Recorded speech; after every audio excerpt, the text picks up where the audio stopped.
Something is going on in LA, and this seems like a giant distraction. So, guys, looking at what's going on in LA, I can't make any kind of ends or understanding of what's going on as far as the National Guards being deployed. Now, the National Guards have been deployed to LA, and I looked at a lot of the videos like here and there. Obviously, when you're scrolling, you're like, all right, it's not that bad. It's bullshit. It's essentially what it is.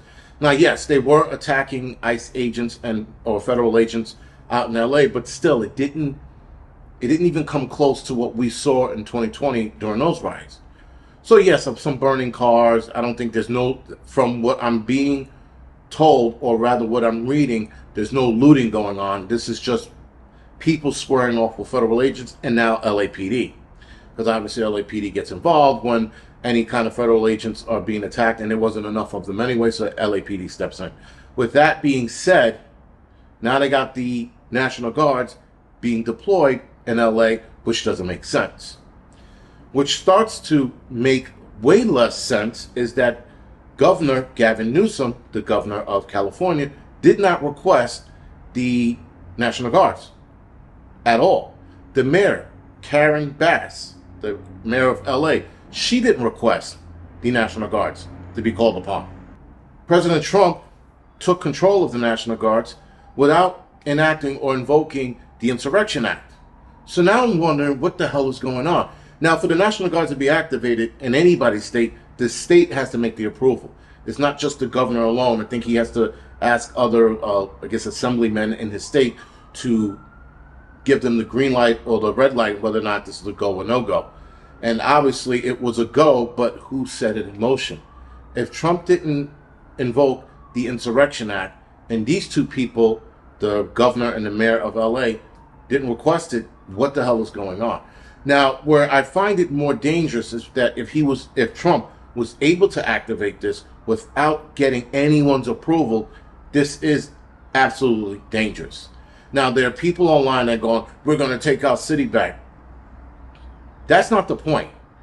To do something like this and shield it or disguise it under them protecting their federal agents, I think is bullshit. I think it's a ploy. Somewhere in here, there's a ploy. And I just can't, rather, I know what it is, but I'm waiting to see more information. Because it's like anything else, guys. It's whenever the government does something like this and there's no rhyme or reason, and there really isn't any reason for it, not with this kind of action going on in LA. The action needs to be bigger, more grand. I mean, like, people need to be dying left and right for that kind of shit to be activated, and they're not.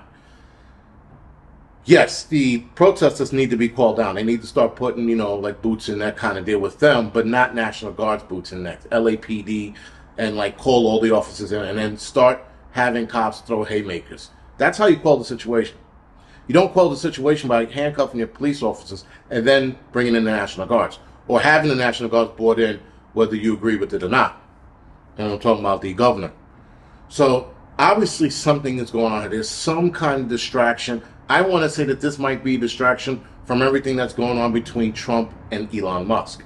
Yes, a lot of things have quelled down between those two, but I think this is just the point where everything is quieting down, and it's just going to explode between those two. And I think this is just to get eyes off of that situation between those two, because, again, what's going on in LA does not make sense for the National Guards to be there. It just doesn't. So something is up. And if Trump took that control without invoking the Insurrection Act, that is a bigger, more dangerous problem. Because it's not so much Trump doing it, it's the next 8,000 presidents after him that can enact or invoke something like this without getting any kind of permission to do so, without having any kind of advisor saying, hey, do this. If he did it because, fuck it, I'm going to do it, that's bad. Because that sets precedence for every other president after him to do so. And if we get a president that's way worse than Biden or Obama or Kamala Harris, if she became president, we are in deep shit. Because at any given moment, they can enact the military to just boots on ground without any kind of Insurrection Act or request from the governor or the mayor. That's bad. That's extremely bad. And I'm looking at this, I'm looking at videos, and I do not see anything that, dangerous. To boot, let me walk that back a little bit. The more dangerous thing I am seeing is the amount of misinformation that is on the internet. I watched a video of people looting a store. That video was a year old, and somebody reposted it as it's happening now, or happened last night. And I'm like, I looked at the video and I remember it. It's the store owner. He has like a pipe with something in his hand, and the guy comes in with a rock, and they're threatening each other, and the guy makes it into the store. Then all of a sudden, the shop owner goes ballistic and starts hammering people with this pipe or whatever it was. That's an old video. That video's from about probably a year ago, if not maybe a little more. And they're pushing it off as it happening now, or had happened in LA. I'm seeing more misinformation on the internet than I ever have before with this LA riot. I mean, it is bad. So somebody, I think the government, is planting these videos or planting these people to push these videos to make it look like it's really bad in LA, when in fact there are a lot of people from LA saying this is not that bad. They go, yes, it's bad for what's going on, but not, military bad. Not National Guards being deployed bad.